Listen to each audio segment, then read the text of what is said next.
जिसका कोई प्रारंभ नहीं, न कोई समाप्त है, सैकड़ों की भीड़ में वो अकेला पर्याप्त है, यानी अघोरी। अघोरी बाबाओं की दुनिया इतनी रहस्यमय होती है कि हर कोई इसके बारे में जानकर अचरज में पड़ जाता है। हर अघोरी के पास नरमुंड जरूर होता है, इसको वो हमेशा अपने पास रखते हैं, इसी को पात्र बनाकर वो इसमें खाते हैं, इसी में पानी पीते हैं।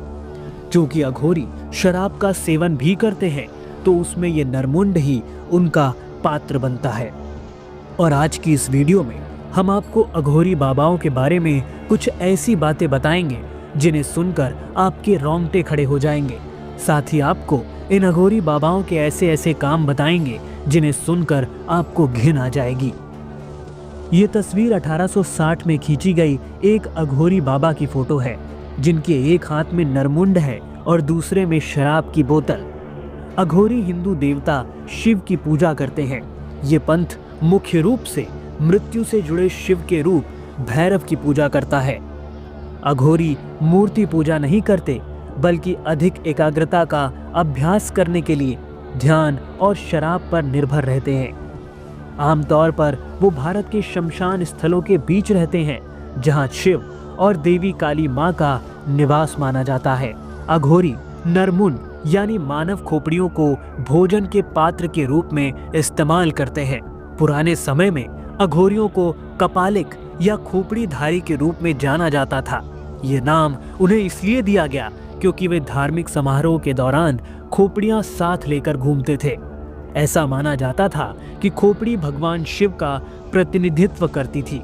अघोरियों के बीच ये मान्यता है कि इसे साथ ले जाने से सौभाग्य बढ़ता है। कहा जाता है कि अघोरियों के पास शक्तिशाली जादुई क्षमताएं भी होती हैं, जो उन्हें प्रकृति को नियंत्रित करने और यहाँ तक कि भविष्यवाणी करने की भी अनुमति देती हैं। अघोरी अपने साथ ये खोपड़ियां क्यों रखते हैं, इसकी भी एक दिलचस्प कहानी है। एक मिथक के अनुसार भगवान शिव ने एक बार ब्रह्मा के 5वें सिर को काट दिया और उस सिर को लेकर उन्हें समाज के बाहरी इलाके में घूमने के लिए मजबूर किया। इसीलिए भगवान शिव का अनुकरण करने की चाह में ये अघोरी बाबा भी अपने साथ मानव खोपड़ी रखते हैं।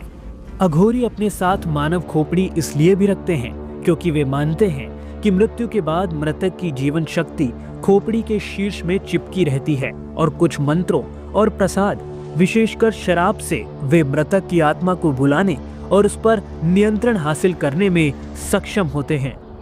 अक्सर तो शवों का अंतिम संस्कार कर दिया जाता है, फिर उन्हें पवित्र गंगा नदी में प्रवाहित कर दिया जाता है।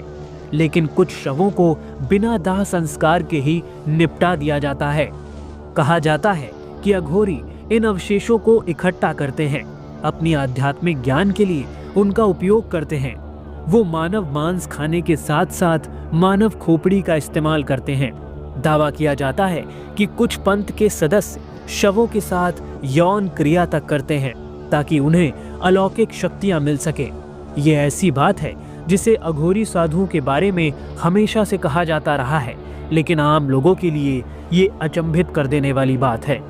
ऐसा माना जाता है कि ये शक्तियां उन्हें काला जादू करने में सक्षम बनाती हैं, हालांकि उसका उपयोग उन्हें दूसरों पर करने से रोका जाता है। अघोरी भौतिक वस्तुओं से दूर रहते हैं, अक्सर निर्वस्त्र होकर घूमते हैं। अघोरी अपनी जड़ें 17वीं सदी के शुद्धतावादी बाबा कीना राम से जोड़ते हैं, जिनके बारे में कहा जाता है कि वे 170 साल की उम्र तक जिंदा रहे थे। बनारस में आज भी उनका मठ और मंदिर है। बताया जाता है कि भगवान शिव के 5 स्वरूपों में एक रूप अघोर भी होता है। अघोरी बनने की सबसे पहली शर्त है मन से घृणा को खत्म करना।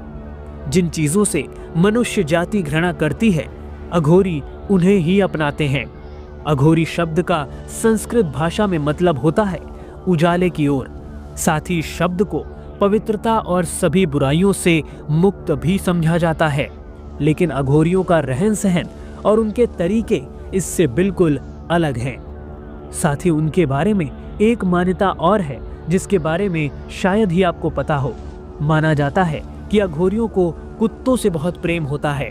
अन्य सभी जानवरों जैसे गाय, बकरी या खुद इंसान से दूरी बनाने वाले अघोरी अपने साथ और आसपास कुत्ते रखना बहुत पसंद करते हैं। तो दोस्तों, आप अघोरी बाबाओं के बारे में बताई गई इन बातों पर क्या सोचते हैं, हमें कमेंट करके ज़रूर बताएं।